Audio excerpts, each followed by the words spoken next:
All right, dominant defenses. I don't know. That might have been. We were talking about a lot of dominant defenses here. Is this dominant defenses or shitty offenses? Yeah, I don't think everybody's a dominant defense. I don't think either. I think it was some bad offensive play, which usually happens early on as offenses trying to find their footing. Especially, I've always thought it was more important for the offenses to play in the preseason when you talk about rhythm. And I know Tom used to always feel like they needed to go out there. They needed to get the rhythm. You needed to feel good. So I think it was more of that than, just this dominant defense. We'll see as the season goes on, but there's not that many dominant defenses in football. Right? No, well, there's not that many, and we're talking about the Giants and the Commanders game here, where I'm not ready to say the Giants are anything on the offensive side of the ball yet to crown you a dominant defense. That's the big thing. Commanders get the win. Jaden Daniels looked really good. The Giants' defense is a pain in the ass, right? But Jaden Daniels just always makes a play when he has to, and the underrated part about the Commanders, and it looks like it might happen here in year 2, is their ability to run the football.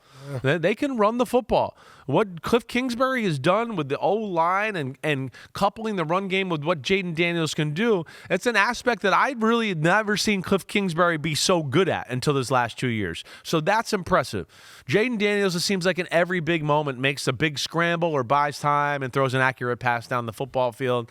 But the story is going to be that the Giants, they haven't scored a touchdown in 3 openers, 3 years in a row. All right, I mean, it's insane. And then you look at it and go, there was no hope today. It wasn't like we looked like, oh, we were close, or, ooh, if this happened, that would have happened.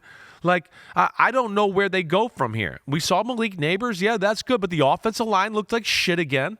Andrew Thomas didn't play. Out to me. Right. And the ripple effect of when he doesn't play and they have to move people around, it shows. And the Commanders dominated them up front. They couldn't run the ball. They couldn't protect. We never saw that. Russell Wilson led the team in rushing.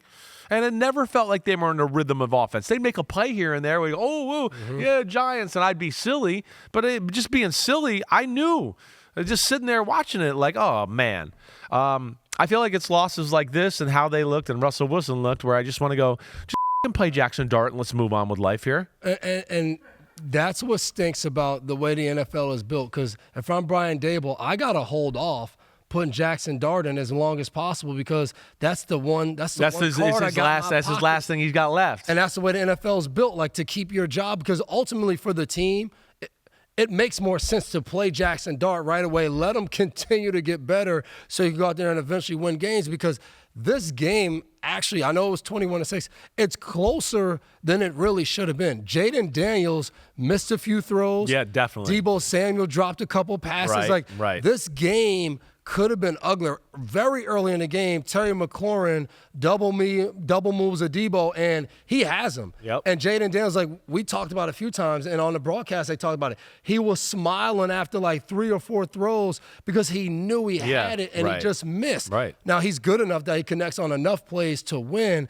but I thought that game could have been a lot uglier. And I think, like you said, how is the Giants' offensive line still so bad? And I think people have to realize in today's NFL, your offensive line only improves by drafting the right guys. You're not getting good offensive linemen in free agency. You might get one here and there every now and then. Okay, guy, but like this thought of like I'm going to draft this stud to take over from – no, like I think your best bet is you can draft an older guy that can come give you maybe a year or two and you develop a guy, but they have to win in the draft. And like you said, when – you struggle in the offensive line, that means you're thin. So then if you lose one of your best offensive linemen, you're too thin to kind of make it work. Right. And then you have an older quarterback that you kind of need to have a pocket. And I know Russ was always dual threat. It's not that same guy, so that makes it even harder for them.